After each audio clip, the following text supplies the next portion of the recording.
सर्वदा गुरुर्ब्रह्मा गुरुविष्णु गुरुदेवो महेश्वरः गुरु साक्षात् परब्रह्म तस्मै श्री गुरवे नमः। नमस्ते नारसिंहाय नमस्ते मधुवैरिणे नमस्ते पद्मनेत्राय नमस्ते दुःखहारिणे उग्रं वीरं महाविष्णुं ज्वलन्तं सर्वतोमुखं नरसिंहं भीषणं भद्रं मृत्योर्मृत्युं नमाम्यहं। मनोजव्यं मारुत्तुल्यवेगं जितेन्द्रियां बुद्धिमतां वरिष्ठं वातात्मजं वानजितमुख्यं श्रीरामदूतं शिरसा नमामि। शिरडीवासाय विद्महे सर्वसिद्धये धीमहि तन्नो साईनाथः प्रचोदयात्। दत्तात्रेय भगवान की जय।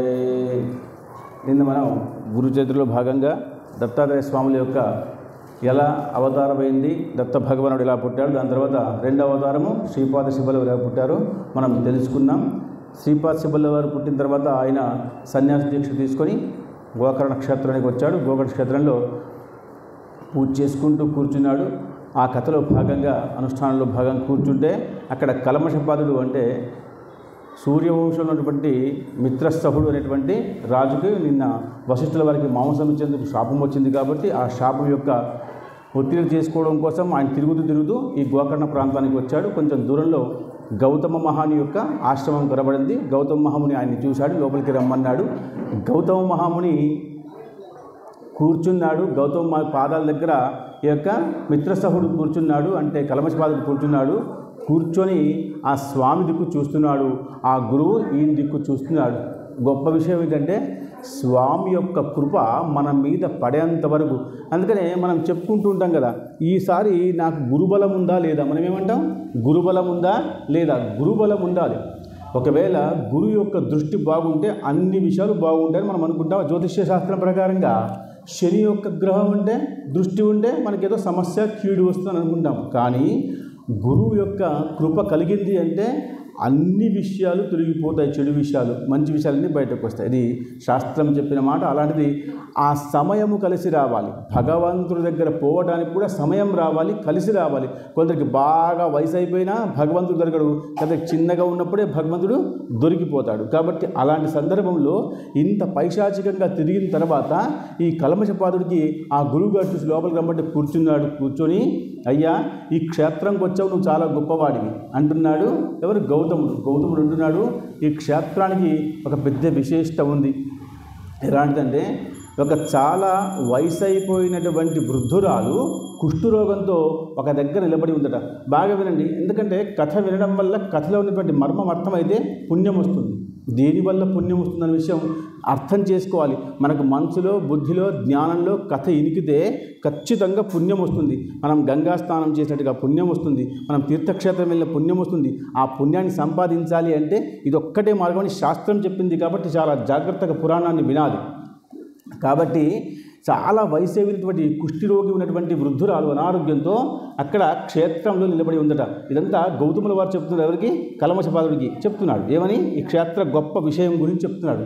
నిలబడి ఉంటే ఆమెను చూసి అందరూ కూడా అసహ్యించుకుంటారు. అనారోగ్యంగా ఉన్నటువంటి వాళ్ళకి, కుష్ఠవ్యాధి ఉన్నటువంటి వాళ్ళకి, చాలా నీరసమైపోయి వృద్ధాప్యం వచ్చిన తర్వాత అందరూ అసహ్యించుకుంటారు. ఇది అందరికీ ఉన్నటువంటి విషయమే. మనం కుష్ఠరోగంగా ఉన్నటువంటి వాళ్ళ దగ్గరికి వెళ్దామా? వాడికి ఎంత సమస్య ఉన్నా మనం దగ్గరికి వెళ్ళి సహాయం చేస్తామా? చెయ్యము. ఎందుకంటే మనకు మనసు ఒప్పదు కాబట్టి, మనకు అంత పెద్ద జాలిగుండే కాదు కాబట్టి మనం జాలి పడతాం, ఏదో డబ్బిస్తాం. కానీ దగ్గరికి వెళ్ళి సహాయం చేయమంటే భయం అనిపిస్తుంది. కాబట్టి ఆమె దగ్గరికి వెళ్ళి ఆమె భిక్షపాత్రలో ఎవ్వరు కూడా భిక్షకి వేయకుండా ఉందట. ఆమెకి ఆకలి వేస్తుంది, దాహం వేస్తుంది, మృత్యు వస్తుంది. ఎలా వస్తుంది అంటే వృద్ధాప్యం వచ్చింది కాబట్టి చేతులు కట్టెలు పట్టుకొని అలా ప్రయత్నం చేస్తూ కానీ ఆమె దగ్గరికి ఎవ్వరు వెళ్ళట్లేదు. ఇదంతా గౌతముడు చెప్తున్నాడు ఆ యొక్క కల్మషపాదుడికి. అయితే ఆ వృద్ధురాలు ఒక మూలలో కూర్చుని ఉంటే పైనుంచి వర్షం పడుతుంటే చాలామంది ఆమెను చూసి దూరంగా జాలి పడుతున్నారే తప్ప ఎవరు సహాయం చేయకుండా ఉన్నారట. కానీ ఎవరు సహాయం చేయకపోతే పరమాత్ముడు సహాయం చేస్తాడు. పరమాత్ముడు పరమ విశ్వాసం ఉండాలి. విశ్వాసం ఉంటే పరమాత్ముడి మీద కూడా నువ్వు కాకపోతే ఆయన కాకపోతే ఆయన చేస్తానంటే ఎవ్వరూ చేయరు. ఒకరి మీద సంపూర్ణమైన విశ్వాసం ఉండాలి. అలా ఆమె పరమాత్ముడి మీద విశ్వాసంతో చాలా గట్టి నమ్మకంతో నిలిచి ఉంది. నాకు ఎలాగైనా ఎవరైనా సహజంగా ఏంటంటే పుట్టిన వాడికి మృత్యువు తప్పదు, పుట్టిన వాడికి భోజనము తప్పదు. భగవంతుడు ఎక్కడైనా ఎప్పుడైనా ఇలాగా ఇస్తాడు. ఇక్కడ మనం చక్కెర వేసేస్తే చీమలు వచ్చేస్తాయి, పిలిచే అవసరం లేదు. భగవంతుడు అలా నిర్ణయం చేస్తాడు. మన చేతితో పడిపోతుంది, అక్కడ చీమలన్నీ ఉంటాయి, దానికి బాగా ఆకలి వేస్తుంది, మనమా నేరుగా వెళ్ళి వెయ్యం, మనకొచ్చే ప్రసాదం కాబట్టి. కానీ మన చేతులతో అది ఒలిగిపోతే అవి వచ్చి తినేస్తాయి. అంటే పరమాత్ముడు ఎక్కడి నుంచైనా భోజనం వల్ల కల్పిస్తాడు. ఇది భగవంతుడి గుణం. అలాంటి భగవంతుడిపై విశ్వాసం పెట్టుకోవడం మన గుణం. కాబట్టి ఆమె అలాగే నిలబడిపోయింది. పైనుంచి వర్షం పడుతూ ఉంటే ఆమె బాధపడి ఆ యొక్క స్వామిని దండం పెట్టుకుంటుంది. ఎప్పుడు కూడా భగవంతుడికి దండం పెట్టుకోవాలంటే ఆ గుణం రావాలి. భగవంతుడికి దండం పెట్టుకోవడం కూడా గుణమే, రాదు చాలామందికి. అతి అహంకారంగా, అతి కోపంగా, అవిశేషంగా ఉంటారు. అలాంటిది ఆమె భగవంతుడికి నమస్కారం చేస్తుంటే కొంచెం సేపటి తర్వాత ఆమె దగ్గర అంటే ఎలా చేస్తారంటే చండాలులు వస్తారు కొందరు.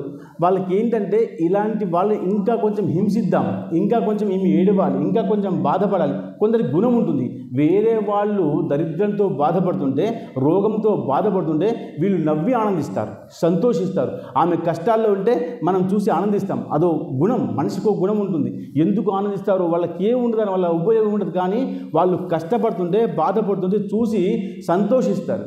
అలా సంతోషిస్తుంటే కొందరు ఆమె దగ్గరికి వెళ్ళి ఆమె యొక్క ఆ నటన అనుకుని, ఆమె బాధ, ఆమె ఆకలి, ఆమె అరుపులు, ఆమె భగవంతుడు పిలుస్తుంది, అదంతా కూడా నటన అనుకొని వ్యంగ్యంగా ఆమె పాత్రలో కొంచెం బిల్వపత్రి వేశారు. ఇదంతా గౌతముడు చెప్తారు, బాగా వినండి మీరు. కొంచెం బిల్వపత్రి వేశారు. వేస్తే ఆమె చెయ్యి ముట్టి చూసింది, అది తినే వస్తుంటే తిందామనే ఉద్దేశంతో. కానీ దాంట్లో ఆకులు మాత్రమే ఉన్నాయి. అప్పటికీ ఆమె కోపం వస్తుంది, ఆకలి వేస్తుంది, ఏం అర్థమవుతలేదు. ఆ కోపంతో ఆ పాత్రలో ఉన్నటువంటి బిల్వపత్రిని ఇలా ఇసిరివేసింది. ఇసిరివేస్తే కొంచెం అప్పటికే వర్షం పడుతుంది, బాగా వినండి. అప్పటికే వర్షం పడుతుంది. అక్కడ కొంచెం దూరంలో శివలింగం ఉంది. అది గోకర్ణ క్షేత్రము. శివలింగం ఎక్కడైనా కంకరమే శంకర, ఎక్కడైనా శివమే. మనం బాగా చూస్తే ఇది కూడా శివుడిలాగా అనిపిస్తుంది, బాగా గట్టిగా చూస్తే. అలా అక్కడ లింగం మీద ఆ బిల్వపత్రి పడిపోయింది. మొదలై వర్షం పడుతుంది, ఆ బిల్వపత్రి దాని మీద పడిపోయింది. ఆమెకు పుణ్యం వచ్చేసింది. అంటే అకారణంగా తెలవకుండగా బిల్వపత్రి ఆమె చేతుల ద్వారా ఆమెతో ఆ బిల్వపత్రి లింగం మీద పడింది కాబట్టి ఆమెకు పుణ్యం వచ్చేసింది. ఇలా పుణ్యం రావడం అనేటువంటిది సహజంగా గొప్ప విశేషం. కాబట్టి ఆమెకి ఎప్పుడైతే ఆ బిల్వపత్రి పడిందో అప్పుడే కొంచెం మూర్ఛలాగా వచ్చి కింద పడిపోయి ఆమె శరీరము పైకి వెళ్ళిపోతుంది. శరీరము శాంతించింది. మనిషికి ఎప్పుడు కూడా ఏమవుతుంది, మన శరీరం అయిపోతుంది, మనలో ఉన్న ఆత్మ మళ్ళీ ఇంకో ప్రాణంలోకి వెళ్ళిపోవాల్సిందే, ఇంకో జీవాత్మలోకి వెళ్ళిపోవాల్సిందే. మీరు బాగా గుర్తుపెట్టుకోండి, మనం చాలా ఆరోగ్యంగా, అందంగా, ఆనందంగా ఉన్న 3 పూట్ల భోజనం చేస్తున్నాం. మీరు ఒక్కసారి ఎప్పుడైనా మనసు పెట్టి చూడండి. చాలామంది దవాఖాల్లో పీడపడుతున్నారు. సంవత్సరాలు, 10 సంవత్సరాలు, 5 సంవత్సరాల నుంచి పీడతో ఉన్నారు. మందులు వేసుకోవాలా వద్దా కూడా ఆలోచిస్తున్నారు. ఎందుకంటే అటు శరీరము అయిపోవట్లేదు, ఇటు ఆరోగ్యము రావట్లేదు. ఎంతోమంది పిచ్చి వాళ్ళు ఉన్నారు. పిచ్చి హాస్పిటల్కి వెళ్ళండి, ఎంతోమంది ఉన్నారు. అంటే దుర్భరమైన జీవితం ఎంతోమంది జీవిస్తున్నారు. వాళ్ళదంతా కూడా గత జన్మ యొక్క కర్మ. మీరు బాగా గుర్తుపెట్టుకోవాలి. మనం ఇంత సుఖంగా, ఆనందంగా ఉన్న దానికి కారణం ఏమిటి? మనం గత జన్మలో మన వాళ్ళు ఎవరో పుణ్యం చేసి ఉన్నారు కాబట్టి మనం ఆనందంగా ఉన్నాం. వాళ్ళందరూ హాస్పిటల్లో, దవాఖానాల్లో, పిచ్చి హాస్పిటల్లో వాళ్ళు ఉన్నారంటే 10 సంవత్సరాల నుంచి వాళ్ళు దవాఖానాలో ఉన్నారు, మందులు వేసుకుంటారు, ఆరోగ్యం బాగోట్లేదు. కారణం ఏమిటి? గత జన్మ యొక్క పాపము. కాబట్టి ఈ పాపపుణ్యాలన్నీ ఇక్కడే చేసుకోవాలి. అలాంటిది ఆమె ఇంకా అక్కడ వేసేసిన తర్వాత ఆమెకి శరీరం చనిపోయింది, మృత్యు అయిపోయింది. అక్కడే పడిపోయింది. ఆమె పడిపోతే అక్కడ శివదూతలు వచ్చారు. ఇప్పటిదాకా బిచ్చమెత్తుకుంటున్నటువంటి ఆమెకి శివదూతలు వచ్చి తీసుకువెళ్తుంటే కొందరు పుణ్యాత్ములకి కనబడి ఏమిటి ఇప్పటిదాకా బిచ్చమెత్తుకుని ఉందేమి, కుష్ఠిరోగి, ఈమె అడగలేదు, పూజ చేయలేదు, పురస్కారం చేయలేదు, ఈమెకు శివదూతలు వచ్చారే అని ఆశ్చర్యపోతుంటే అప్పుడు శివదూతలు చెప్తున్నారు, ఆఖరి సమయంలో అయినా కనీసం శివుడి మీద తనకు తెలియకుండగానే బిల్వపత్రి వేయడం వల్ల వచ్చిన పుణ్యం వల్లే కైలాసం వచ్చింది. కాబట్టి తెలిసి చేసినా తెలియక చేసినా పుణ్యం పుణ్యమే, తెలిసి చేసినా తెలియక చేసినా పాపం పాపమే. కాబట్టి ఆమెకు పుణ్యం వచ్చింది అని చెప్పంగానే ఈ కల్మషపాదుడు అంటున్నాడు, మహాముని అలా ఇప్పటిదాకా పాపం చేసుకుంటూ వచ్చి ఆఖరి నిమిషాల్లో పుణ్యం చేస్తే ఇలాంటి కైలాసం వస్తుందంటే అందరూ అలాగే చేస్తారు కదా. మరి రోజంతా పుణ్యం చేయడం ఎందుకు, ఆఖరి నిమిషాల్లో చేస్తే అయిపోయింది. కానీ గౌతముడు అలా కాదు. చిన్నప్పటి నుంచి గుణం ఉండాలి, చిన్నప్పటి నుంచి ఆలోచన ఉండాలి. ప్రహ్లాదుడు చిన్నప్పటి నుంచి చేస్తున్నాడు, మార్కండేయుడు చిన్నప్పటి నుంచి చేస్తున్నాడు, లవకుశుడు చిన్నప్పటి నుంచి చేస్తున్నారు. అందరూ చిన్నప్పటి నుంచి చేసుకుంటూ వస్తారు. కొందరికి పెద్దగా అయిన తర్వాత కూడా ఎన్నో సంవత్సరాలు అనుష్ఠానం చేసినా ఇంకా పుణ్యం రాదు. పుణ్యం రావాలి అంటే సమయం భగవంతుడు నిర్ణయిస్తాడు, మనం కాదు. కాబట్టి మనకి ఎంత పాత్ర ఉందో, ఎంత అధికారం ఉందో మనం అనుకుంటాం మనం పుణ్యం చేస్తున్నాం. కాదు, మన యొక్క పుణ్యం భగవంతుడు రాసి పెడతాడు. ఎందుకంటే ఇప్పుడు చాలాసార్లు కొబ్బరికాయలు కొట్టినా, చాలాసార్లు ప్రదక్షిణలు వేసినా, ఇంతకుముందు ఎన్ని పాపాలు చేసినా వాటి రాసి తీసేస్తారు దాంట్లోంచి. కాబట్టి పుణ్యం రావడం ఇంత సమయానికి, ఇంత కాలానికి, ఇంత వయసుకి అన్న విషయం లేదు. కాబట్టి ఆమె అలా వెళ్ళిపోయింది. అయినా నాకు చాలా ఆశ్చర్యంగా ఉందంటే గౌతముడు చెప్తున్నాడు, ఇవి గత జన్మ గురించి నాకు తెలుసు, నేను చెప్తాను, బాగా వినండి. గత జన్మ గురించి చెప్తాను, వినండి. అంటే గత జన్మలో ఈమె బ్రాహ్మణ స్త్రీ, కాబట్టి ఈ స్త్రీకి చిన్న వయసుగా ఉన్నప్పుడే వివాహం చేశారు. వివాహం చేసుకున్న తర్వాత ఆ వివాహ దంపతులతో ఉన్న పక్షంలో కూడా, ఆమె బ్రాహ్మణ దగ్గర ఉన్న పక్షంలో కూడా ఆమెల గుణంలో మార్పు లేదు. కాబట్టి కొంతకాలం తర్వాత ఆమెకు వైధవ్యం వచ్చింది. ధర్మపత్నిగా అయిన తర్వాత వయసుతో సంబంధం లేదు. కాబట్టి ఎంత ధర్మంగా ఉంటే అంత ధర్మంగా ఉండాలి, ఎంత మంచిగా భర్తతో ఉంటే అంత బాగుండాలి. కాబట్టి ఈమెకి ఆ యొక్క వంధ్యత్వం వచ్చేసింది. భర్త చనిపోయిన తర్వాత ఈమె జారిణి అయింది. అంటే లోకంలో ఎక్కడ శ్రీమంతుడు ఉంటే అక్కడికి వెళ్ళి ఆమె సహజీవనం సాగిస్తూ ఉంది. అంటే మనిషికి ఒకవేళ పట్టుకునేవాడు గొప్పవాడు కాకపోతే, ధర్మం పట్ల శ్రద్ధ పట్ల గుణం లేకుండా ఉంటే వ్యక్తి పాడైపోతాడు. కాబట్టి మంచి స్కూల్లో మంచి భోజనము, మంచి విషయము, మంచి ఆలోచన, మంచి వాతావరణం మంచి దగ్గర పెట్టాలి. ఒక్కసారి వదిలిపెట్టేసేమో పాడైపోతాడు. అలా ఆమె ఒక శూద్రుడి ఇంట్లో ఉండడం మొదలుపెట్టింది. ఒక బ్రాహ్మణ స్త్రీ ఉండి కూడా శూద్రుడి ఇంట్లో ఉండడం మొదలుపెట్టింది. ఆ శూద్రుడు ఎప్పుడు కూడా తాగుతూ మద్యం సేవిస్తూ ఉంటాడు. మద్యం సేవిస్తూ ఉంటే ఒక పూట రాత్రిపూట వాళ్ళిద్దరు కూడా మద్యం సేవించి మాంసం తినాలనిపించి ఆమె కొట్టంలోకి వెళ్ళి ఆ యొక్క మేకను చంపడం ఉద్దేశంతో ఒక చిన్న ఆవును చంపేసిందట. అంటే మద్యం తీసుకోవడం వల్ల పాపం తనకు తానే అవుతుంది. కాబట్టి మద్యం సేవించడం పాపం అన్నారు. పంచమహాపాతకాల్లో మద్యం సేవించడం ఒక పాపం. కాబట్టి మద్యం సేవించకూడదు, జూదం ఆడకూడదు, బ్రాహ్మణులతో బాగుండాలి, దాని తర్వాత స్త్రీ పట్ల మంచి గౌరవంగా ఉండాలి. శాస్త్రం చెప్పిన మాట. ఆమె బ్రాహ్మణ స్త్రీ ఉండి శూద్రుడితో ఉండి మద్యం సేవించి మేక మాంసం తిందామని గొట్టంలోకి వచ్చి అక్కడ మేక అనుకొని గోవును చంపేసింది. గోవును చంపడం వల్ల పాపం వస్తుందా రాదా? ఆమెకు పాపం. గోహత్యా పాతకం మహాపాతకం, బ్రహ్మహత్యా పాతకం కంటే గొప్పది. అలాంటి పాపం వచ్చిందయ్యా అని గౌతముడు ఆమె గురించి, ఆ వృద్ధురాల గురించి చెప్తున్నాడు. మీరు బాగా వినండి. ఆ వృద్ధురాలు గత జన్మ చెప్తున్నాడు. కాబట్టి ఆమెకి మళ్ళీ కొంచెం కాలం తర్వాత శరీరం అయిపోయి ఇగో ఇలా పుట్టింది. ఎలా పుట్టింది? ముసలిదానిలాగా, అసలు కుష్ఠిరోగిలాగా, అసలు అనారోగ్యంగా ఉండి ఇలా జీవనం సాగిస్తూ ఉంది. ఇలాంటి జీవనం సాగిస్తున్న పక్షంలో కూడా బిల్వపత్రి ఒకసారి అకారణంగా శివలింగం మీద వేయడం వల్లే ఆమె గత జన్మ పాపంతా పోయి కూడా, ఈ జన్మలో చేసినటువంటి పాపం అంతా పోయి కూడా గోకర్ణ క్షేత్రంలో ఒక్కసారి బిల్వపత్రి వేయడం వల్ల ఆమెకు అంత పుణ్యం వచ్చి కైలాసానికి వెళ్ళిపోతుందయ్యా. కాబట్టి కలమషపాద, ఇది చాలా గొప్ప క్షేత్రము. నువ్వు రాక్షసుడిలాగా నా ముందర కూర్చున్నావు, కానీ నువ్వు రాజు అన్న విషయం నేను గుర్తుపట్టాను. కానీ ఈ క్షేత్రానికి అంత గొప్ప మహిమ ఉంది కాబట్టి నువ్వు అక్కడ గోకర్ణ ప్రాంతానికి వెళ్ళి ఆ మహాదేవుడికి ఒకసారి బిల్వార్చన చేస్తే నీకు రాజ్యం వస్తుందని చెప్పంగానే ఆయన సరే అని చెప్పేసి దండం పెట్టేసి గురువు గారి ఆజ్ఞతో మళ్ళీ ఆ యొక్క మహాబలేశ్వరం దగ్గరికి వచ్చి, శివలింగం దగ్గరికి వచ్చి బిల్వార్చన చేసి ఆయన రాక్షస జన్మ అంతా కూడా వెళ్ళిపోయింది, మళ్ళీ రాజు అయ్యి తన రాజ్యాన్ని పోషిస్తున్నాడు. అంత గొప్ప క్షేత్రమయ్యా ఈ గోకర్ణము అని చెప్తున్నాడు. అంటే ఆ క్షేత్రానికి ఎంత గొప్పతనం ఉందో అన్న విషయం తెలుసుకుంటే తప్ప దాని పట్ల రాదు.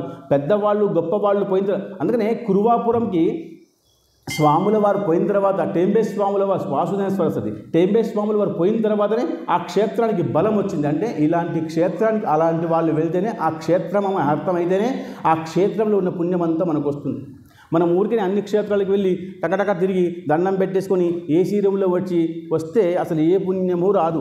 ఆ క్షేత్రం గురించి, ఆ దేవుడి గురించి, ఆ మహిమ గురించి మొత్తం తెలుసుకుంటేనే కొంచెం పుణ్యం వస్తుంది. మీరు యాత్ర చేయడం వల్ల పుణ్యం వచ్చే విషయం లేదు. భగవంతుడు ఎలా వచ్చాడు, ఎందుకు వచ్చాడు, ఎవరిని లాభ చేశాడు, క్షేత్రానికి ఉన్న మహిమ ఏమిటి అన్న విషయం తెలుసుకుంటే దీన్నే అక్కడ చరిత్ర అంటారు, స్థల పురాణము. ఆ పురాణం తెలుసుకుంటేనే పుణ్యం వస్తుంది. ఎందుకు వచ్చాడో తెలుసా? తెలియదు కదా. తెలియదు కాబట్టి పుణ్యం రాదు. కాబట్టి మిత్రసహుడు చాలా సంతోషించి ఎంత గొప్ప క్షేత్రానికి వచ్చాను అనుకొని మళ్ళీ ఆయన ఆ యొక్క వంశాన్ని ఆ రాజ్యాన్ని పరిపాలించుకుంటూ పోతే ఆ తర్వాత రఘువంశం మొత్తం అంతా వచ్చి రామచంద్రుల దాకా అంత పుణ్యం వచ్చింది. అందుకనే రామచంద్రుల వాడు దేవుడయ్యాడు. కారణం ఏమిటి? వీళ్ళందరూ పుణ్యం చేసుకుంటూ వచ్చారు కాబట్టే. అందుకనే వంశానుచరితం చైవ పురాణం పంచలక్షం అన్నారు. ఎలాగైతే మనం వంశంలో పుణ్యం చేసుకుంటూ వస్తామో అలాంటి లాభం జరుగుతూ ఉంటుంది. కాబట్టి ఈ లాభాన్ని చేయాలంటే మనం ఇప్పటి నుంచే పుణ్యం చేయాలి. ఇలా చిన్నపిల్ల వాళ్ళగా ఉన్నప్పుడు పుణ్యం చేసుకుంటూ పోతే వాళ్ళు పెద్దగా అయినంత వరకు పుణ్యం ప్రసిద్ధమవుతుంది, పెద్దగా అవుతుంది, గొప్పగా అవుతుంది, మంచిగా అవుతుంది. మన వంశం అంతా కూడా చేస్తుంది. మనం గోత్రం చెప్పుకుంటాం, మీ గోత్రం ఏమిటి, మీ వంశం ఏమిటి, మీ పేరేమిటి, తండ్రి అన్నీ మనం చెప్పుకుంటామా లేదా? అందరిలో పుణ్యం చేసిన వాళ్ళు ఎవరు మరి? కాబట్టి అందరూ మన సౌఖ్యం కోసం మాట్లాడుతున్నాం కాబట్టి పుణ్యం వచ్చే ఒక లోక కళ్యాణం చేసే వాళ్ళకి పుణ్యం ఉంది. కాబట్టి ఇక్కడ ఆ యొక్క శ్రీపాద శ్రీవాళ్ళ వారు కూర్చున్నారు, అనుష్ఠానం చేస్తున్నారు. 3 సంవత్సరాల పాటు ఆయన అక్కడే అజ్ఞానంగా, అంటే ఎలాంటి విషయాలు కూడా మాట్లాడకుండా మౌనం కూర్చోవడం అనేటువంటిది అజ్ఞాతవాసము. ఎవరికి తెలవకుండా నేనెవరు అని ఎవరికి చెప్పరు, అజ్ఞాతంగా ఉంటారు. అలా ఉన్నాడు శ్రీపాద శ్రీవల్లభారు. దాని తర్వాత కొంతకాలానికి ఇలా మహిమలు చేసుకుంటూ కొంతకాలానికి ఆయన ఆశ్వేజ మాసంలో ఆయన అవతారాన్ని ముగించేశాడు. దాని తర్వాత వచ్చిన అవతారం నరసింహ సరస్వతి అవతారం. ఇవాళ 3వ రోజు కాబట్టి, గురువారం కాబట్టి, గురుచరిత్రలో మొత్తం నరసింహ సరస్వతి వారే ఉన్నారు కాబట్టి 52 అధ్యాయాలు నిన్న అమ్మన్నట్టుగా 52 అధ్యాయాలు వినాలి అంటే మనకు ఎంతో సమయం పట్టాలి. రోజు 3 గంటలు చెప్పుకున్నా లేదు. కాబట్టి అయినా ఎప్పుడైనా మీలో శక్తి ఉంటే, మంచి భక్తులు ఉంటే మొత్తం 52 అధ్యాయాలు అవతరణికతో సహా చెప్పుకుందాం. అది వినేవాళ్ళ మీద ఆధారపడి ఉంటుంది. చెప్పేవాళ్ళు బాగా మంది ఉన్నారు, వినేవాళ్ళే లేరు. వినకపోవడం వల్లే అంత అధర్మం అయిపోతుంది. కాబట్టి ధర్మంగా ఉండాలనుకున్న వాళ్ళు ఆలయాలు కాదు, గుళ్ళు కాదు, అర్చనలు అభిషేకాలు కాదు, ధర్మం వినండి, ప్రవచనం వినండి, పురాణం వినండి, లాభం జరిగా. ఆయన రాసి పెట్టాడు. మరి 52 అధ్యాయాలు మనం వినకూడదా? మనం ఎప్పుడు వినాలి? మరి ఎప్పుడు అర్థం చేసుకోవాలి? ఎప్పుడు జీవితంలో వేసుకోవాలి? కాబట్టి వేసుకునే ప్రయత్నం చేద్దాం. ఈరోజు ఆ యొక్క నరసింహ సరస్వతి వారి యొక్క జన్మ మనం తెలుసుకునే ప్రయత్నం చేద్దాం. ఆ తర్వాత ఆయన అవతారం అయిపోయింది. ఆయన అవతారం అయిపోయేటప్పుడు కురువాపురంలో ఉన్నారు శ్రీపాద శ్రీవల్లభ వారు. కురంగడ్డ అంటారు, అక్కడ ఉన్నారు. ఆయన ఒక స్త్రీకి, అంబిక అనేటువంటి బ్రాహ్మణ స్త్రీకి ఒక ఆశీర్వాదం ఇచ్చారు. ఈయన అందరికీ కూడా భగవంతుడు, దేవుడు, గురువులు అందరూ కూడా వాళ్ళ కర్మానుసారంగా ఆశీర్వాదం ఇచ్చుకుంటూ పోతే అక్కడ అంబిక అనేటువంటి స్త్రీ యొక్క సేవ చూసుకొని ఆశీర్వదిస్తే, నాకు నీలాంటి పుత్రుడు కావాలి, అందరూ కూడా భగవంతుడు నీలాంటి పుత్రుడు కావాలనే కోరుకుంటారు కదా. అది అంతకుముందు రాజశర్మ, సుమతి కూడా నీలాంటి వాడు కావాలంటే ఆయన్నే పుట్టుకొచ్చాడు కదా. మనం నిన్న కథలో తెలుసుకున్నాం. ఇప్పుడు కూడా నీలాంటి వాడే కావాలంటే సరే కానీ వచ్చే జన్మలో నీకు వస్తుందని చెప్పేసి పంపించింది. కాబట్టి ఆమె అక్కడి నుంచి ప్రతిరోజు కూడా, ప్రతిసారి కూడా శివుణ్ణి ఆరాధన, పూజన చేసుకుంటుంది.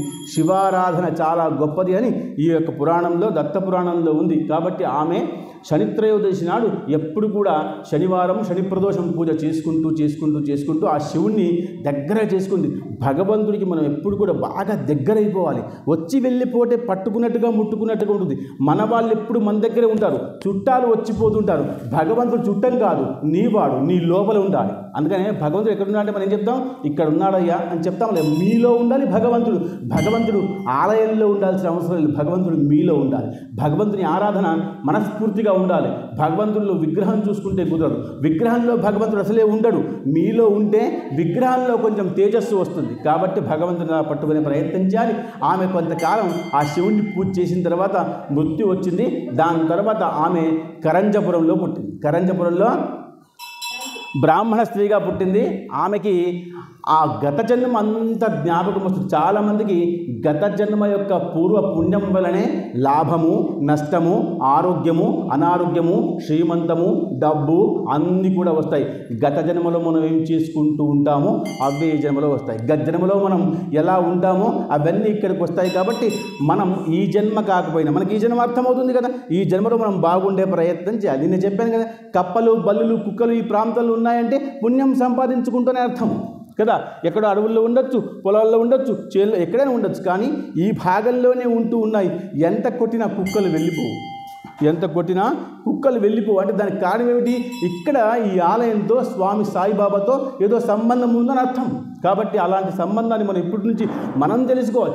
ఎవరికైతే ఆధ్యాత్మిక భక్తి ఉంటుందో వాళ్ళు ఇలాంటి విషయాల్ని తెలుసుకుంటారు, కనుక్కుంటారు. ఏదో ఉందనుకుంటారు. ఏమీ లేకుండా ఆలోచించకుండా ఉండేవాళ్ళు చాలామంది ఉంటారు. రావడం పోవడం. దీనివల్ల భగవంతుడు అర్థం కాడు. అలా ఆమె ఈ జన్మలో కరంజపురంలో పుట్టింది. ఆమె పేరు అంబ. ఆ అంబ ఎంత భక్తురాలంటే ఆమె కూడా శివభక్తురాలుగా మారిపోయింది. మెల్లగా మెల్లగా మెల్లగా మారిపోతే అతనికి అక్కడే ఒక మంచి వ్యక్తిని చూసి వివాహం చేద్దామని తల్లిదండ్రులు నిర్ణయించుకొని అక్కడ మాధవ శర్మ అని ఒక బ్రాహ్మణ్ చూసి ఈ మాధవకి అంబకి వివాహం చేశారు. వివాహ సమయంలో ఎంతో సంతోషించారు. ఎందుకంటే ఒక్కసారి మనం తల్లిగారి నుంచి అత్తగారింటికి వచ్చిన తర్వాత తల్లిగారింట్లో ఉన్నటువంటి పూజలన్నీ కూడా చేయాలా వద్దా శాస్త్రం చెప్పింది. ఏ విషయం కూడా చేయకూడదు. పురాణం వల్ల చాలా విషయాలు అర్థమవుతాయి. చాలామంది వదిలిపెట్టరు. మా అమ్మ దగ్గర ఉన్నప్పుడు 20 సంవత్సరాలు ఈ పూజ చేసుకుంటూ వచ్చాను కాబట్టి ఇక్కడ కూడా చేస్తానంటారు. ఇలాంటి విషయం లేదు. ఒక్కసారి గోత్రం మారి వచ్చామా, నీ కన్యాదానం అయిపోయిందా, ఇంకా అత్తవారింట్లో ఏముందో అదే చేయాలి. చాలామందికి మనసుకు ఒప్పుకాగం ఉండడం వల్ల ఇలా చేస్తారు. కానీ ఏమందంటే నాకు ఇంకా శివుడే కనబడుతుంది. ఎందుకంటే గద్దెలమ్మ శివుడు పూజ చేసింది కాబట్టి, శని ప్రదోషం చేసింది కాబట్టి నాకు ఇంకా శివుడే జ్ఞాపకం వస్తుందని భర్తకు చెప్తే ఆ భర్త సంతోషించి సరే నువ్వు చేసుకో అమ్మా అని ఆజ్ఞ ఇచ్చాడు. నిన్న నేను చెప్పాను, భర్త ఆజ్ఞ ఇస్తేనే వ్రతం, లేకపోతే వ్రతం లేదు. అమ్మ ఆజ్ఞ ఇస్తేనే సన్యాసం, లేకపోతే సన్యాసం లేదు. భార్య ఆజ్ఞ ఇస్తేనే సన్యాసం, లేకపోతే సన్యాస దీక్ష లేదు. కాబట్టి ఆమె ఎప్పుడైతే భర్తకు అడిగిందో మనసు విప్పి అప్పుడే ఆ యొక్క మాధవ శర్మ అన్నాడు, చేసుకో అమ్మా నీ ఇష్టానుసారంగా అన్నాడు. సంతోషించింది. అప్పటి నుంచి ఆ భగవంత్ సేవ చేసుకుంటూ పోతే కొంతకాలానికి ఆమె గర్భవతి అయింది. ఇంకా సంతానం అవ్వడానికి కొంతకాలమే సమయం ఉన్నప్పుడు ఆమె చాలా ప్రసన్నవంతులై ఆ భగవంతుని మాత్రమే ఆరాధన చేస్తూ ఉంది. మనం రోజు చెప్పుకుంటున్నాం, గర్భవతిగా ఉన్నప్పుడు భగవంతుని బాగా పట్టుకుంటే గుణవంతుడు పుడతాడు. అందుకనే గ్రహణాల్లో బయటకు రావద్దు అంటారు. గ్రహణ సమయంలో మంచి సమయాల్లో అమావాస్యకి అష్టమికి బయటకు రాకుండా ఉంటే లోపల గర్భానికి శక్తి వస్తుంది, బుద్ధి వస్తుంది. మీకు పుట్టబోయే బిడ్డ గుణవంతుడు, ధైర్యవంతుడు, వీర్యవంతుడు, కీర్తివంతుడు అవ్వాలి. ఊరికనే ప్రాణంతో వచ్చి బయటకు వచ్చేసి ఏం చేయకుండా ఉంటే ఆ పుత్రుడు ఎందుకు? అలాంటి పుత్రుడు పనికిరాడు. కాబట్టి శాస్త్రం చెప్పింది, భాగవతమో భారతమో రామాయణమో చదవాలి, మంచి విషయం చూడాలని చెప్పింది. కాబట్టి ఆమె అప్పటి నుంచి భర్తను సేవించుకుంటూ ఆ యొక్క శివుని జ్ఞాపకం చేస్తే 10వ మాసంలో అందమైన పుత్రుడు జన్మించాడు. ఆ పుత్రుడే హరి, నరహరి అని ఆయన పేరు పెట్టారు. బాగా గుర్తుపెట్టుకోండి, నరహరి పేరు పెట్టిన తర్వాత పిల్లవాడు పెరుగుతూ ఉన్నాడు. కొంచెం పిల్లవాడు పుట్టంగానే సమయం చెప్పాను కదా, నిన్న సుఖమున్నా దుఃఖమున్నా నష్టమున్నా బాధ ఉన్నా ఆరోగ్యమున్నా అనారోగ్యమున్నా ఆనందమున్నా సమయం మాత్రం పోతూనే ఉంటుంది. ఆగుతుందా? ఆగదు. ఇప్పటిదాకా పుట్టాలి అనుకున్నటువంటి ఆమె ఇప్పుడు పుట్టిన తర్వాత ఆ పిల్లకి నరహరి అని పేరు పెట్టిన తర్వాత ఆ పిల్లవాడు పుట్టంగానే ఏడవకుండా ఉన్నాడు. నేను చెప్పుకున్నాం, పిల్లవాడు పుట్టంగానే ట్యామని ఏడవాలి. ఏడిస్తేనే సుఖం, తల్లికి ఆనందం, లేకపోతే అనారోగ్యం అయిపోతుంది. కాబట్టి ఆ పిల్లవాడు ఏడవలేదు కాబట్టి అందరూ బాధపడుతుంటే ఆ పిల్లవాడు అప్పుడే నోట్లోంచి ఓంకార శబ్దాన్ని తీశాడట. ఓం ఓం ఓం ఓం అన్నాడు. చూడండి, చిన్న పిల్లవాడు పుట్టంగానే అంటే జన్మ ఎలా ఉంటుంది? ఇది ఎవరి జన్మ? శ్రీపాద శ్రీవల్లభ వారి జన్మ. కాబట్టి దత్త జన్మ. కాబట్టి ఈయనేమంటున్నాడు? ఓంకారం. ఎవరి వల్ల పుడుతున్నాడు ఈయన? ఎవరి కృప వల్ల? శివుని కృప వల్ల. శివునికి ఏంటి మా బీజమంత్రం? ఓంకారం. కాబట్టి ఓం ఓం ఓం అంటున్నాడు. అందరూ ఆలోచిస్తున్నారు, సంతోషిస్తున్నారు, ఆనందపడుతున్నారు. కాబట్టి దాని తర్వాత ఏడుపు లేదు, మాట లేదు, ఏమీ లేదు. మెల్లగా పిల్లవాడు పెద్దగా అవుతున్నాడు. కానీ నోట్లోంచి అమ్మ అన్న పదం మాట్లాడలే, అత్త అన్న పదం మాట్లాడలే. పిల్లవాడు పుట్టగానే అత్త అని పిలవాలి. ఏడ్చిన తర్వాత మళ్ళీ కొంతకాలానికి అత్త అని పిలవాలి. మనకు అందుకనే అత్తలు నామకరణం చేస్తారు కదా, మామలు పెళ్ళికి వెనక ఉంటారు. ఇదంతా శాస్త్రమే. ఇప్పుడు అంతా ఆరుబాటం చేసి ఏమో చేసి అంతా హల్దీ మెహందీ ఫంక్షన్స్ కంటూ చేస్తున్నారు. కానీ అసలు విషయాలు ఏమీ చేయట్లేదు. అన్నీ ఇవే హల్దీలు, ఫంక్షన్లు, దావత్లు, మెహందీలు, డ్యాన్స్లు, రాత్రి ప్రోగ్రాంలు, అరవడాలు, ఇంకేం చేయట్లేదు. శాస్త్రాన్ని వదిలిపెట్టేసి చేస్తే పుణ్యం వస్తుందా? రాదు. మళ్ళీ మన జీవితం సుఖంగా ఉంటుందా? మన పరంపర బాగుంటుందా? మన పరంపర పాడైపోతుంది కదా. ఎవ్వరూ భయపడట్లేదు. ఏమిటి కారణం అంటే ఇప్పుడు సుఖంగా ఉన్నామని. ఇప్పుడు నేను అంటున్నాను కదా, ఇప్పుడు సుఖంగా ఉన్నాం అనుకుంటున్నాము అంటే ఒక్కసారి పిచ్చి ఆసుపత్రికి వెళ్ళండి. ఎంతో మంది పిచ్చి వాళ్ళు అక్కడ ఉన్నారు. మరి దానికి కర్మ లేదా? మీరు ఆరోగ్యంగా ఉన్నారు, ఆనందంగా ఉన్నారు కాబట్టి ఇంకా కొంచెం ఆనందంగా ఉండేట్టుగా ప్రయత్నం చేయండి. ఇంకా కొంచెం ఆనందాన్ని పంచిపెట్టండి, ఇంకా సుఖాన్ని పంచిపెట్టండి, ఇంకా భక్తిని పంచిపెట్టండి. మనం ఏం చేస్తున్నాం? మనం దీంట్లోనే ఆనందంగా ఉండిపోతున్నాం. కాబట్టి ఆమె ఒక్క మాట మాట్లాడకుండా ఉంటే తల్లి బాధపడుతుంది. తల్లి బాధపడి ఆ పిల్లవాడిని ముద్దుగా ఎత్తుకొని ఎప్పుడు కూడా బాధపడుకుంటూ అయ్యో నా పిల్లవాడికి ఇంకా మాటలు వస్తాయా రావా అనుకుంటూ ఉంటే మానసిక బాధగా ఉన్నటువంటి వాళ్ళకి స్తన్యంలోంచి పాలు రావు.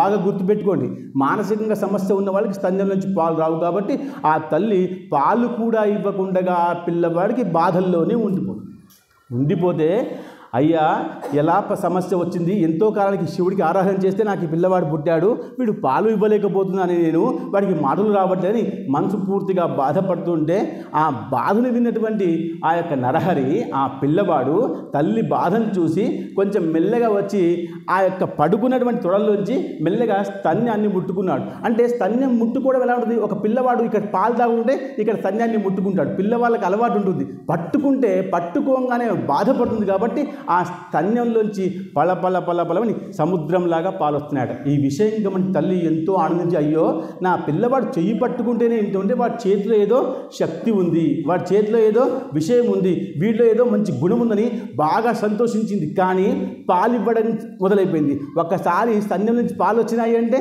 తల్లికి ఆనందం వచ్చేస్తుంది. ఆ పాలు తాపుతూ ఉన్నప్పుడు తల్లి ఎంతో ఆనందంగా ఉంటుంది. కాబట్టి ఇంకా సంతోషమైంది, కానీ ఇంకా మాటలు రావట్లేదు. ఎప్పటి వరకైతే మాటలు రావు అప్పటి వరకు ఆనందం సగమంగానే ఉంటుంది. ఏ పిల్లవాడు ఏ వయసులో ఏం చేయాలో అది చేస్తేనే సంతోషం. బాగా ఊరుకులాడినా సమస్యే, బాగా మాట్లాడకపోయినా సమస్యే, నడవకపోయినా సమస్యే, నడిచినా సమస్యే, బాగా బయటకు పోయినా కట్టి పెట్టేస్తారు స్తంభానికి. పిల్లల్ని కట్టి పెట్టారా లేదు అంటే ఏదైనా అదుపులో ఉండాలి, ఏదైనా ఆ మర్యాదలో ఉండాలి, ఏదైనా సమయానుకూలంగా ఉండాలి. ఏది ఎక్కువైనా తక్కువైనా సమస్యే. కాబట్టి వీడికి మాటలు రావట్లేదని చెప్పేసి బాధపడుతూ ఉంటే ఆ పిల్లవాడు అన్ని విషయాలలో చురుగ్గా ఉంటున్నా కానీ మాట్లాడట్లేదు. అయితే కొంతకాలం పోయిన తర్వాత 3 సంవత్సరాలు వచ్చాయి పిల్లవాడికి. నరహరి నరహరి నరహరి అందరు పిలుస్తూ ఉంటే వాడిలో ఏదో శక్తిని తెలుసుకున్న తల్లి కొంచెం సేపటి తర్వాత ఏ విషయమైనా ముట్టుకున్నా ఒకసారి రోల్లో ఆమె ఏదో దంచుతూ ఉంటే ఆ పిల్లవాడు వెళ్ళి ఆ రోలుకి ముట్టుకున్నాట. అది బంగారం అయిపోయిందట. బాగా గుర్తుపెట్టుకోండి, అంటే శక్తి ఉన్నటువంటి వాళ్ళ దగ్గర తన తల్లిని సంతోషపెట్టడం కోసం మాటలు కాదమ్మ విషయం, కార్యం కదా ఉండాల్సింది. మాటలు లేకపోయినా పర్వాలేదు, కళ్ళు లేకపోయినా పర్వాలేదు, చెవుడున్నా పర్వాలేదు, చేతులు లేకపోయినా పర్వాలేదు, కార్యం ఉండాలి, గుణం ఉండాలి. తల్లి నువ్వు అప్పుడే బాధపడకు, నేను కారణజన్ముణ్ణి, కానీ ఇప్పుడే చెప్పుకోకూడదు, రహస్యంగా ఉండాలి. దేవజన్మ కారణజన్మ రహస్యంగా ఉండాలమ్మా, నేను ఇప్పుడే నీకు చెప్పలేను, కొంచెం ఉప్పం అని చెప్పే ప్రయత్నం చేస్తున్నాడు. కానీ మాటలు మాట్లాడదు కాబట్టి మౌనంగా ఉన్నాడు. మౌనం గొప్ప విశేషం. అన్నిటికంటే గొప్ప వ్రతం మౌన వ్రతం. బాగా గుర్తుపెట్టుకోండి, మనం ఎన్నో వ్రతాలు చేస్తాం, ఎన్ని వ్రతాలు చేసినా ఆ వ్రతాలకి పెద్దగా విలువ లేదేమో, కానీ మౌన వ్రతానికి గొప్పగా విలువ అని శాస్త్రం చెప్పింది. కాబట్టి పుట్టినప్పటి నుంచి మౌనంగా ఉన్నాడు. శక్తి ఎవరి కోసం? మనందరినీ ఉద్ధరించడం కోసం ఆయన శక్తి సంపాదించుకున్నాడు. గుర్తుపెట్టుకోండి, ఆయన మౌనంగా ఉండాలి అంటే ఎప్పుడు మాట్లాడాలో అప్పుడు మాట్లాడితే మనలో ఉన్నటువంటి విషయం గొప్పగా ఉంటుంది. కాబట్టి మనల్ని ఉద్ధరింపజేయడం కోసం ఆయన మౌనంగా ఉన్నాడు. అలాగే ఇంకొక 3 సంవత్సరాలు కదిలిపోయాయి. 3, 6, 7వ సంవత్సరంలో మనం మౌజిధారణ అంటే ఉపనయన సంస్కారం చేస్తారు. బ్రాహ్మణులలో ఉపనయన సంస్కారం చేద్దామని నిర్ణయం తీసుకున్నారు. అందరినీ పిలిపించి బ్రాహ్మణులు అంటున్నారు, ఈయన గొప్పవాడు అంటున్నారయ్యా, మాట్లాడట్లేదు కదా, ఈ గొప్పతనం ఎలా చేయాలి? తల్లి అమ్మ అన్న పిలుపు కోసం తహలదాలాడుతుంది కదా. అమ్మ ఏమంటుంది, నాకు తల్లి అమ్మ అని పిలిస్తే చాలు సంతోషం. కాబట్టి నాకు ఇంకా అమ్మ అని పిలవలేదు, ఏమిటి జాతకం అని అందరిని అంటుంటే ఆ బ్రాహ్మణులందరూ వచ్చి కొంచెం చూడమ్మా, కొంచెం సమయం పడుతుంది, కానీ పిల్లవాడు మంచి జాతకుడు అంటే ఎలాంటి జాతకుడు? నీ కుటుంబాన్ని కాదు, ఈ విశ్వాన్ని కూడా పరిపాలించేటువంటి శక్తి సామర్థ్యం ఉన్నటువంటి వాడు, కొంచెం సమయం పడుతుందమ్మా అని చెప్తే సరే అని చెప్పింది. ఇంకా ఉపనయన సంస్కారం సమయం వచ్చింది, రేపే ఉపనయన సంస్కారం. అందరూ వచ్చారు, బ్రాహ్మణులతో సహా వచ్చారు. కానీ తండ్రికి ఏమనిపిస్తుందంటే, తండ్రి శాలువా వేసుకొని పైనుంచి కుడి చెవులో గాయత్రి మంత్రాన్ని ఉపదేశించాలి, ఇది కార్యం. కాబట్టి గాయత్రి మంత్రం చెప్తున్నప్పుడు పిల్లవాడు తిరిగి చెప్పాలి గాయత్రి మంత్రాన్ని, అది ఉపనయన సంస్కారం. కాబట్టి అందరికీ భయం లేదు, కానీ తండ్రికి మనసులో భయం ఉంది. అయ్యో, నేను గాయత్రి మంత్రం చెప్పిన తర్వాత వారు తిరిగి చెప్పకుండా ఉంటే ఎంత అపరాధం, ఎంత నవ్వుల పాలు, ఎంతమంది నవ్వుతారో ఏమో నన్ను చూసి అని బాగా బాధపడుతూ రాత్రంతా పడుకోకుండా అలాగే కూర్చున్నారు. ఇద్దరు కూడా భయానికి రాత్రంతా అలాగే కూర్చున్నారు. దినం తెల్లవారింది, ఇంకా సమయం రానే వచ్చింది. అందరూ వచ్చారు, ఉపనయన సంస్కారం అయిపోయింది. సంస్కారం అవ్వగానే ఆయన ఈ చాలువా కప్పుకొని ఉపనయనం చెప్తున్నప్పుడు గాయత్రి మంత్రం చెప్పాలి కాబట్టి ఓం భూర్భువ స్వహ అన్న మంత్రాన్ని చెప్పాడు. చెప్పంగానే ఆ పిల్లవాడు ఏమి తిరిగి చెప్పలేదు. చెప్పకపోయేసరికి చాలా బాధపడిపోయి ఆయన అప్పటికి సైగ చేస్తున్నాడు. పిల్లవాడు చెప్తాను నాన్న 7 సంవత్సరాలు వచ్చాయి అప్పటికే చెప్తాను నాన్న అని చెప్తున్నాడు. కానీ వీళ్ళకి అర్థం అవ్వట్లేదు. ఎందుకంటే ఎప్పటి వరకైతే మనం పూజలో ఉంటాము, నిన్న రావణుడు పూజలో ఉన్నాడు కాబట్టి ఏమంటున్నాడు, ఆగరా ఆగరా ఏమంటున్నాడు, ఆగరా ఆగరా అని అంటున్నాడు. రావణుడు ఏమంటున్నాడు, ఆగమంటున్నాడు. గణపతి ఏమంటాడు, రమ్మంటున్నాడు కదా. అలాంటి సైగ ఇక్కడ ఈ యొక్క నరహరి చెప్తూనే ఉన్నాడు. ఏమని, నేను మాట్లాడతాను, కొంచెం సమయం కావాలి, ఇప్పుడే నేను మాట్లాడకూడదు, ఇప్పుడే మాట్లాడితే ఉపయోగం లేదు, నేను ఎప్పుడు మాట్లాడాలో అప్పుడు మాట్లాడితే లోక కళ్యాణం అవుతుంది కాబట్టి ఓపికగా ఉండాలి. తల్లి నీకు భూదేవి కన్నంత ఓపిక ఉండాలి, తండ్రి నీకు ఓపిక ఉండాలి. నేను కారణజన్ముడిని, నీకు పుట్టాను అంటే నువ్వు అదృష్టవంతుడివి, నీ కడుపున పుట్టాను నేను అదృష్టవంతుడిని, కాబట్టి అలా ఉండమ్మా అని చెప్పే ప్రయత్నం చేసిన వాళ్ళకి అర్థం కావలేదు. ఆఖరికి ఆ యొక్క శాలువ తీసేశారు. తీసేసిన తర్వాత కొంచెం సేపటికి భిక్షాటన కార్యక్రమం ఉంటుంది, మాతృభోజనం కార్యక్రమం ఉంటుంది, ఇవన్నీ ఉంటాయి ఉపనయన సంస్కారాల్లో. తల్లి పాత్రలో ఆఖరిసారిగా భోజనం చేస్తాడు కొడుకు. ఆ తర్వాత మళ్ళీ భోజనం చేయకూడదు, ఆ తల్లి తినిపించకూడదు, ఆ పిల్లవాడే భోజనం చేయాలి. పిల్లవాడు ఎప్పుడు కూడా తల్లి ఎంగిలి కానీ తల్లి పిల్లవాడికి తీసుకోకూడదు. ఇది ఉపనయనంలో ఒక భాగం కాబట్టి మాతృగా భోజనం అయిపోయింది. దాని తర్వాత భిక్ష ఉంటుంది. ఆ తల్లి కొంచెం భిక్ష తీసుకొచ్చి వేయాలి. అట్లా 7 మంది వేయాలి. ఈమె భిక్ష తీసుకొచ్చి ఆయన ఏమనాలి, భిక్షాందేహి అనాలి కాబట్టి ఆయన అనలేదు. కానీ ఇలా అని పిలిచినా రమ్మనట్టే, ఇలా అన్నా రమ్మనట్టే, రమ్మని అన్నా అన్నట్టే. అందుకనే వీళ్ళకి సైగలు అర్థమయ్యాయి కాదు. ఇప్పటిదాకా ఆయన సైగలే చేసుకుంటూ వచ్చాడు కాబట్టి సైగ అర్థమైపోయింది. ఆయన జోలె పట్టుకున్నాడు. జోలె పట్టుకుని దానికి అర్థం ఏమిటి, భిక్ష వేయమ్మా అని అర్థం. కాబట్టి తల్లి దగ్గరగా వచ్చింది, భిక్ష వేసింది. భిక్ష వేసిన మొట్టమొదటి మంత్రమే ఆయన ఋగ్వేదం మంత్రం మొత్తం చెప్పేశాడు. మొత్తం ఋగ్వేదం చెప్పేశాడు. ఒకటి కాదు, మొత్తం ఋగ్వేదం చెప్పేశాడు. రెండోసారి భిక్ష వేసింది యజుర్వేదం చెప్పాడు. మూడోసారి భిక్ష వేసింది సామవేదం చెప్పాడు. నాలుగోసారి భిక్ష వేసింది అథర్వవేదం చెప్పేశాడు. 4 వేదాలు. ఇప్పటిదాకా మాట్లాడకుండా మౌనంగా ఉన్నటువంటి పిల్లవాడు భిక్ష వేసిన తర్వాత ఎప్పుడైతే భిక్ష జోళ్ళు పడిందో అప్పుడే 4 వేదాలు చెప్పేశాడు. ఇది భగవంతుడి యొక్క కృప ఇలా ఉంటుంది. కాబట్టి భగవంతుడు మన మీద కృప చూపించేంత వరకు మనం మౌనంగానే ఉండాలి. అలా మౌనాన్ని చెప్పకనే చెప్పాడు నరహరి. ఎవరికి, తల్లిదండ్రులకి చెప్పకనే చెప్పాడు. ఇలా మౌనంగా ఉంటే ఇలాంటి ఆశీర్వాదం ఉంటుంది. 4 వేదాలు చెప్పేశాడు. అప్పుడు అందరూ సంతోషిస్తున్నారు. బాగా వినండి, అందరూ సంతోషిస్తున్నారు. ఆ సంతోషంలో తల్లి ప్రథమ భాగంలో ఉంది. ఆమెకైతే ఎంత ఆనందం అంటే పిల్లవాడు అమ్మ అంటేనే ఆమె మొత్తం అందరికీ చెప్పేసి వస్తుంది. ఆ పిల్లవాడిని అమ్మ అని పిలిచాడు, అమ్మ అని అందరికీ చెప్పేసి వస్తుంది. అలాంటిది మంత్రమే చెప్పాడంటే ఎంత ఆనందం ఆమెకి.